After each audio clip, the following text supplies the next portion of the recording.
A questão 2 da lista de movimento de projéteis, ela diz que um projétil é disparado horizontalmente de uma arma que está a 45 metros acima de um terreno plano. Aí eu coloquei como se fosse um eixo coordenado, né? X, Y, e está aqui a 45 metros de altura. Saindo da arma com uma velocidade de 250 metros por segundo.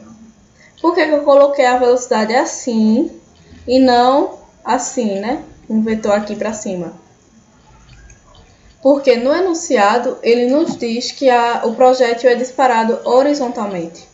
Então, veja, a velocidade inicial ela segue essa direção. Não tem uma velocidade inicial que possa se decompor em x e em y. É importante se atentar a esses detalhes porque vai ser importante lá na frente. Mas para a letra A não vai precisar não, porque ele só pede o tempo que o projétil permanece no ar, que é aquela mesma história, ele quer o tempo de queda. Se ele quer o tempo de queda, a gente vai analisar o movimento na vertical. Para o tempo de queda, a gente já deduziu na questão anterior que o tempo de queda era igual a raiz de 2 vezes a minha altura em y, dividido pela aceleração da gravidade quando a gente orienta a trajetória para baixo, como é o caso que a gente está fazendo aqui. Isso aqui é igual a raiz de 2 vezes qual a minha altura em y, ele deu 45, dividido pela aceleração da gravidade, que a gente vai considerar 9,8. Isso aqui é o mesmo que a raiz de 9,18. Então, meu tempo de queda, TQ, ele é aproximadamente 3,03 segundos. Letra B, ele está pedindo a que distância horizontal do ponto de disparo, a gente tem que ler aos poucos, a que distância horizontal. Então, ele quer saber, uma distância que se encontra no eixo X, do ponto de disparo. Então, daqui, o projétil se choca com o solo. Ele quer saber nada mais, nada menos que o alcance horizontal. Como ele só quer saber o horizontal, não importa aqui a altura, veja. Ele quer saber que distância é essa, daqui até aqui. Quer saber o R, o alcance horizontal. Ou a gente pode chamar R ou ΔX, né? O meu X final menos o meu X inicial, que nesse caso é 0, também vai me dar o alcance. Vou apagar para a gente fazer. A gente sabe da outra questão que Vx é igual a distância dividido pelo tempo, pelo intervalo de tempo. E nesse caso, o que a gente precisa dessa fórmula? A gente precisa desse ΔX, que é esse ΔX aqui. A gente pode substituir ΔX ou R. O R, o livro, ele vem trazendo outra forma de descobrir o alcance horizontal quando a gente está trabalhando com ângulos. Nesse caso não precisa. Por que não precisa? Porque a minha velocidade inicial ela sai na horizontal. A gente não tem nenhum ângulo formado com o eixo X. A gente não tem nenhum ângulo formado com o eixo X. Outra coisa, a minha velocidade inicial ela está agindo somente na horizontal. O que quer dizer que a minha velocidade inicial é igual à minha velocidade inicial em x, que é igual à minha velocidade em x para todo o percurso. B. O projétil é disparado horizontalmente. Então, a gente não tem uma decomposição de velocidade. A velocidade ocorre somente na horizontal. Então, a minha velocidade inicial ela é igual à minha velocidade inicial em x. E como em x, como na horizontal a gente não tem aceleração, a minha velocidade inicial em x é igual à minha velocidade em x durante todo o percurso.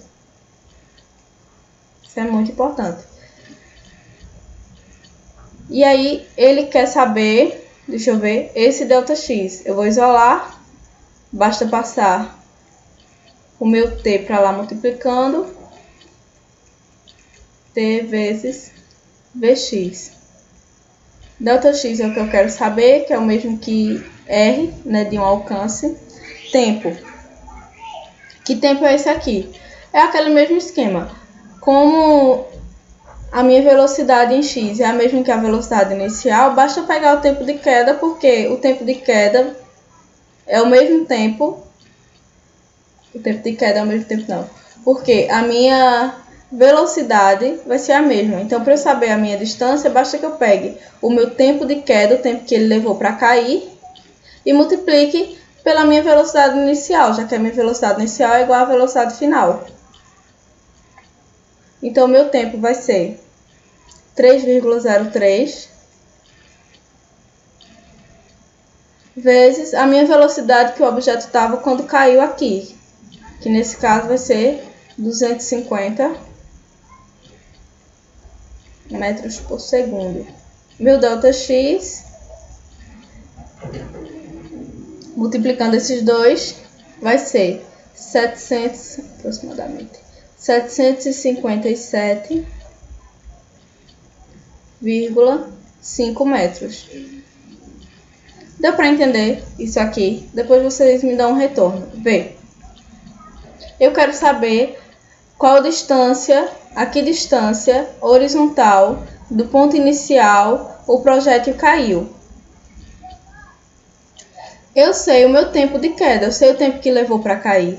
A única coisa que me faltava era a velocidade. Só que eu tinha uma velocidade inicial.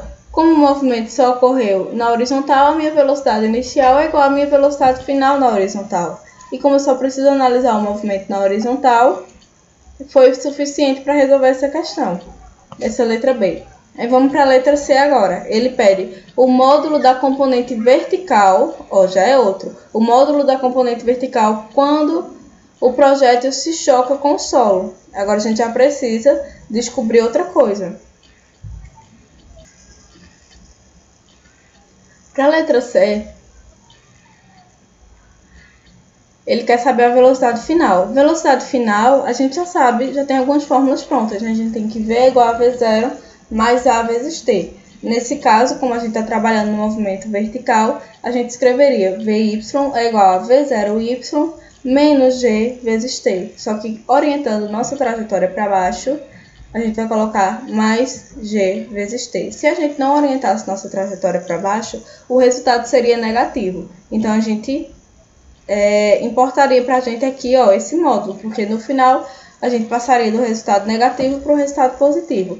Orientando nossa trajetória para baixo, a gravidade já vai ficar positiva, consequentemente a velocidade vai ter um valor em módulo, né, um valor já positivo, e aí não precisa a gente tirar o módulo, né? Velocidade em Y. Y mais G vezes T. Minha velocidade inicial em Y é 0. Por aqueles negócios aqui que a gente já falou. A gente não tem como decompor uma velocidade aqui em Y.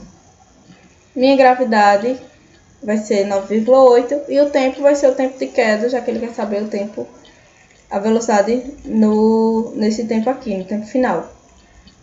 Vy é igual a 9,8